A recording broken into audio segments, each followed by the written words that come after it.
I was born in Vétérant in 1923. In Vétérant, is this in New Brunswick? Yeah, it just up the road with your... Did you take your early schooling in Vétérant? No, then we moved back in a small place that they call Regiment. And that's where I went to school. What do you remember about the school that you attended? Well, then those days there, I mean, we didn't have much with school. We were eating with woods and you know, small school. But we were at. How many children would probably have gone to that school? Well, it must have been about 50. Was it one teacher teaching all grades? That's right. That's the way it was. What did your father do for a living? My father was a lumberjack. Actually, at that time, he was cook on the railroad. And then he quit that and he went lumberjack. So he was absent from the home a fair amount? Most of the time, yeah. How many children were there? We were 7. In age, what rank were you? Well, I'm the 4th one. Did you have older brothers? Yes, I had 2 older brothers. One of them was in the army with me. Died. Dead. And I had an older one. Still. During the Depression, during that time, Yeah. what types of things would you do? Well, we used to plant, study it over a good garden, and we had a few animals. We used to look after them. And we used to cut the firewood for then we were all using wood. And, you know, all that sort of stuff. Repairing the house, the barn. How long did you stay in school, Mr. Comeau? Well, I only went to grade 7. Then we had to help out there during depression. I went to work. The boys were expected to help the family? That's right, yeah. What type of work would you do? Well, we worked in the woods, yeah, at that time. How old were you when you first started working in the woods? Well, I was about 12. First started to work. It's part-time, like I used to go to school and go work in the woods. And, yeah. What would you do in the woods? Cutting the woods, like at that time we used to sell a lot of wood to the city here, firewood. So it would be 2 foot length and 3 feet length. And the wood would be cut by hand? Split, yeah, cut by hand and split and then haul it down to town. Would this be with you and your brothers? Yeah. We had a team of horse and then haul it down here. How long did you and your brothers work at that job? Well, I worked at that job actually until I got 16. At 16, I joined the army. Do you recall the day that Canada declared war? Oh, yes. Yeah. We had a small radio at the time. I heard it on the radio. What effect did you think that that was going to have on you? Well, we had a couple of gents there that was in the First World War. Of course, we all gathered around and find out what was what. They're like, he told a story about it, the First World War. Yeah. These men were just men in the community? Yeah. And why did you decide that you were going to enlist? Well, I thought it'd probably be a change. An experience. Where did you go to be recruited? In Bathurst. What do you remember about the enlistment process? Well, actually there wasn't much. I came to town here and then there was this girl in the office. she couldn't speak a word of English. At that time, I couldn't speak a word of English. She couldn't speak French, and I couldn't speak English. That's the way it goes. And anyway, I went in and she asked me how old I was. Well, I told her 16. And then she said, 18? So that was it. I went in. You knew that 16 was too young. Yeah, that's right. Yeah. What unit what did you join? The North Shore. North Shore Regiment? Yeah. So you were joining the Royal Canadian, or the Canadian Army? Yeah. What did you know about the North Shore Regiment? The North Shore was a good outfit. Actually, I stayed in the North Shore right through to the end of it. There was a good bunch of boys in there. Yeah. Where did the men that made up the North Shore Regiment, where did they come from? They were all from Bathurst there, from Camilton to Newcastle, and down Carrick's way there.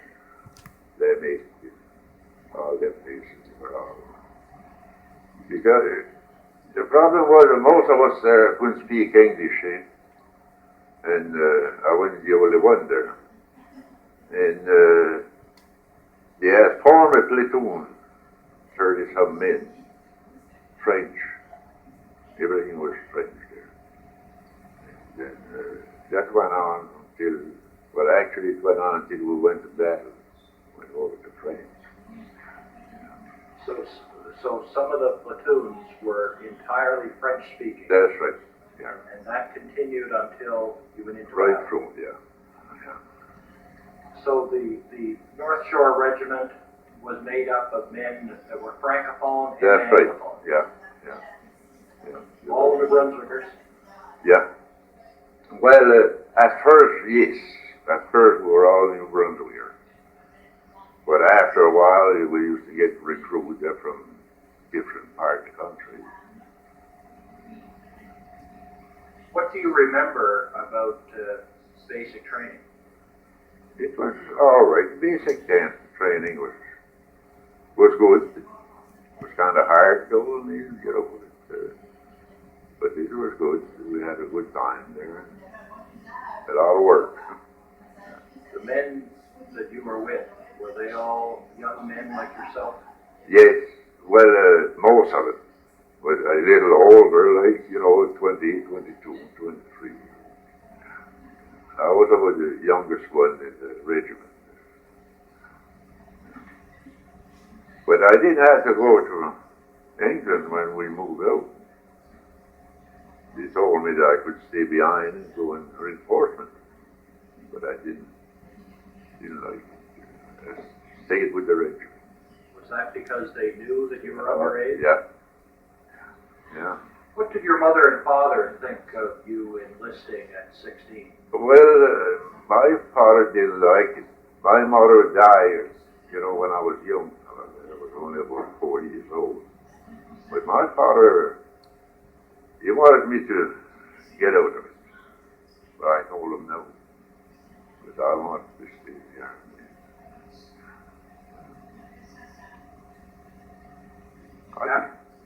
After basic training, Mr. Comeau, where did you go? Well, after a year, we went to England.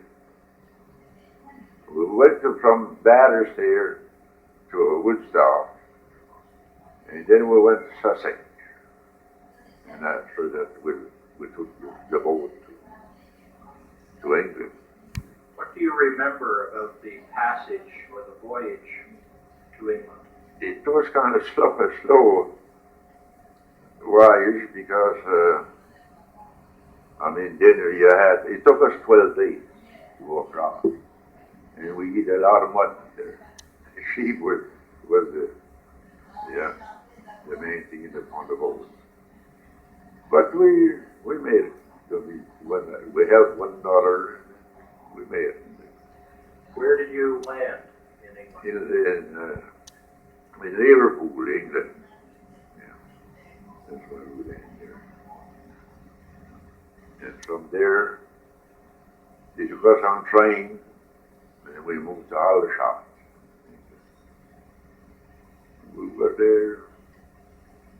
a year there.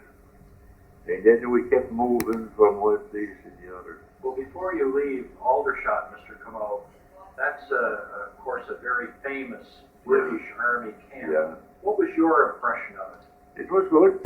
It was good. There was a lot of soldiers there. And we got along good, really. My only problem was that we had a debarkation leave there.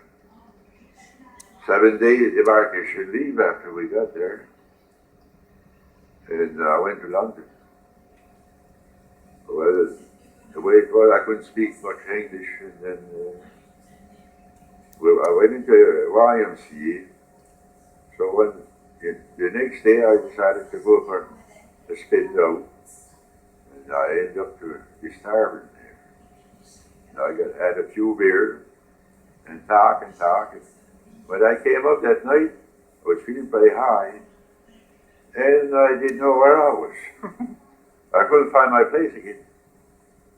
So I started walking.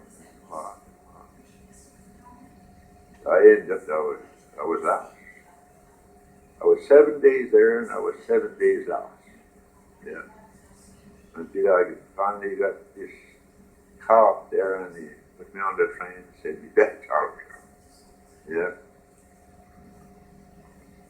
It must have been very difficult. You'd be 16 or 17 years old, not able to speak English. Well, I learned fast there. Yeah. What type of training did you take at Aldershot?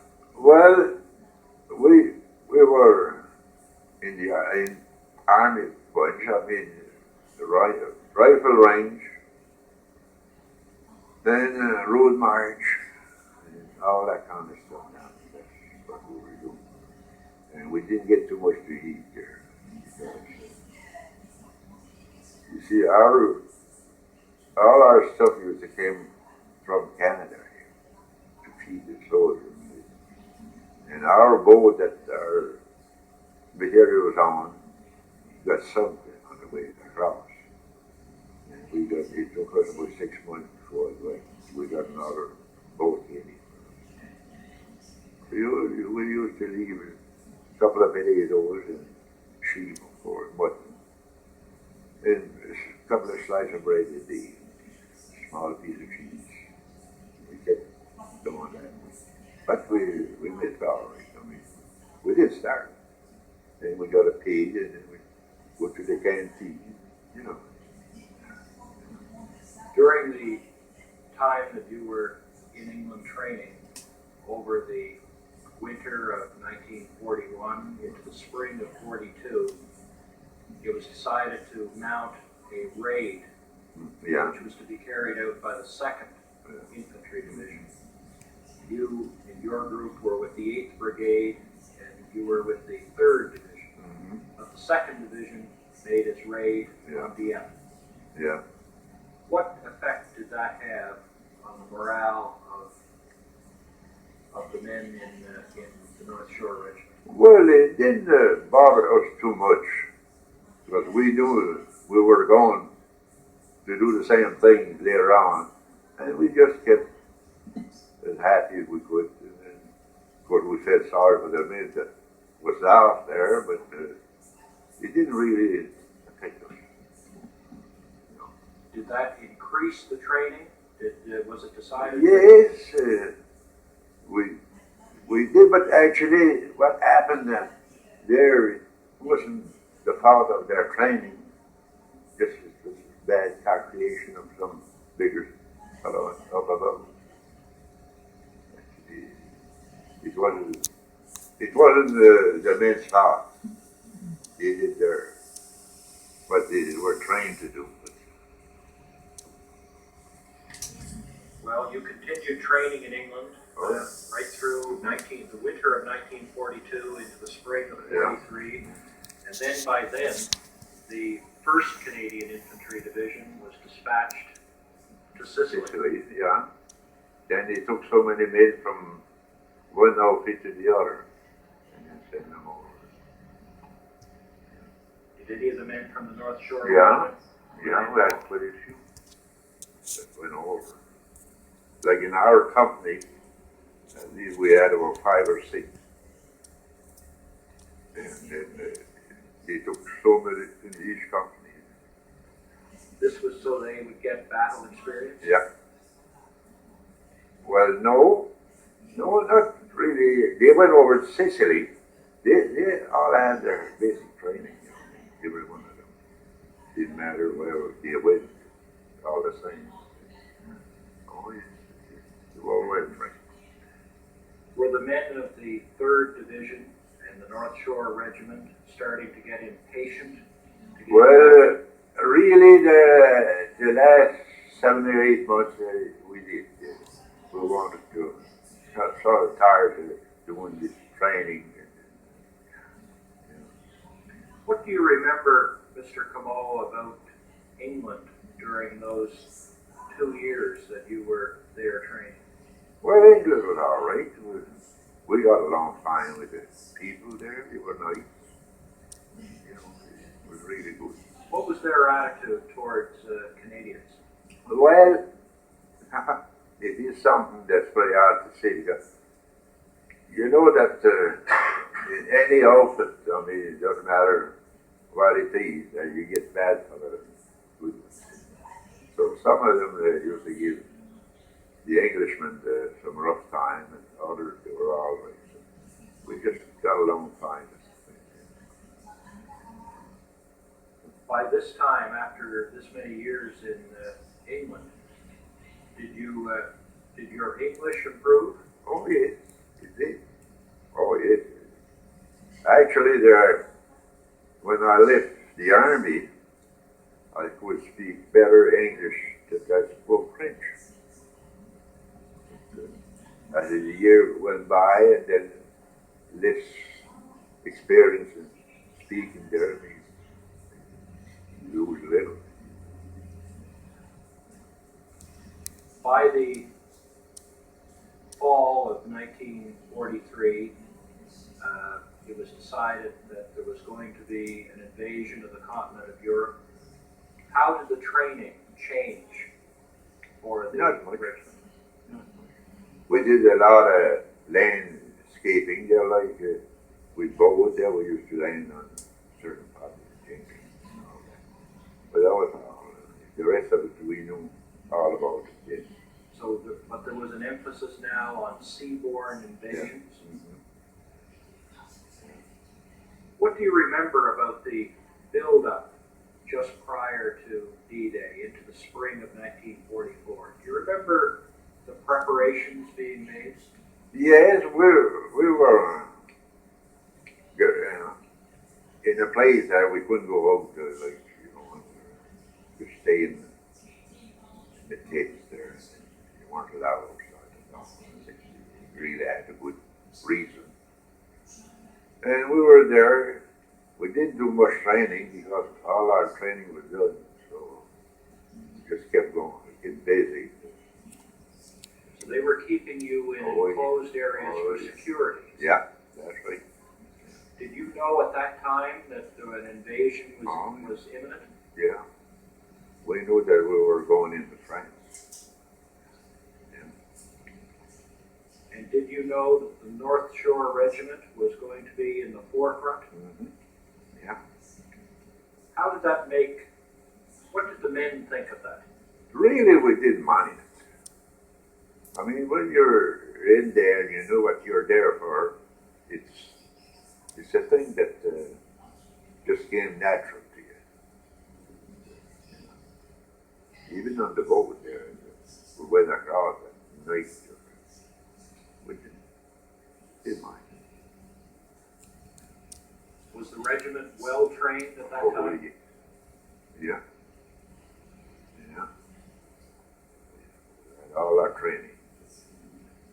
On the 6th of June, as your ship came closer to the Normandy coast, what do you remember seeing, Mr. Comeau? Well, there was a lot of bombing and artillery. And, I mean, there was so much noise that you couldn't hear yourself. Then we got on them landing craft.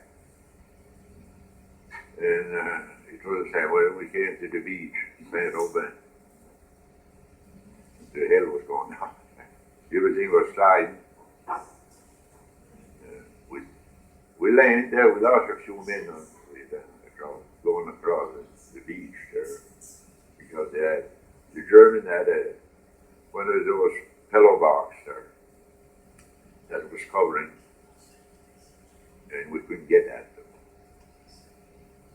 So we ran across anyway. There was one young fellow there who was with me in our section there. He was a messenger, and he had a bicycle, a small bicycle that was poles together. And in the excitement, he got off the boat and ran across the beach. And then he thought about his bicycle. He had his bicycle in the boat. He turned, ran back, and got his bicycle and ran across again. But he was wounded on the skip time. That's right. Were there many casualties? Well, in our platoon, I mean, just as far as you could see, in our platoon there, we lost about 5 men there, going across the beach. And then after we went across, there was Murray Closton. He was a sergeant there. And he wanted to take the pillow box there. He got up, when he got up there, he got up on it.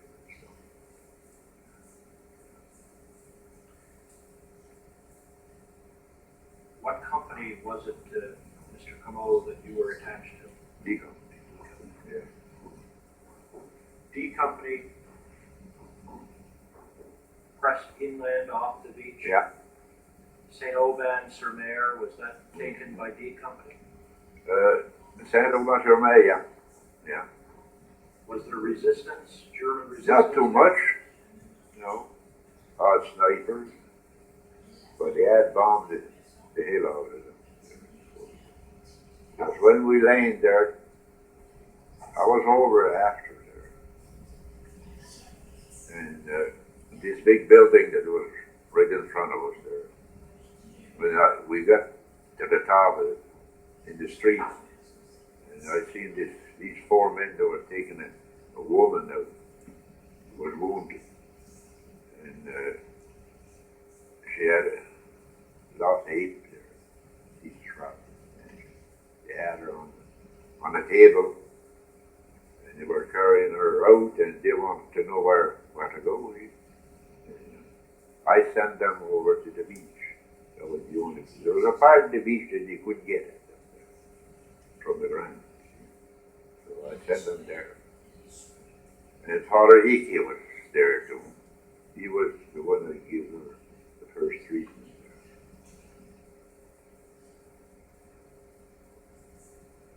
But then we kept on going.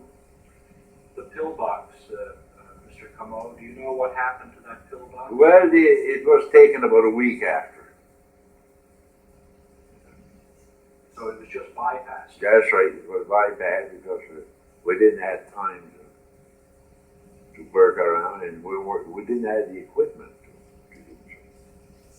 Because the first batch of people that went in there, they were just their rifles, grenades. And then a couple of days after, the tank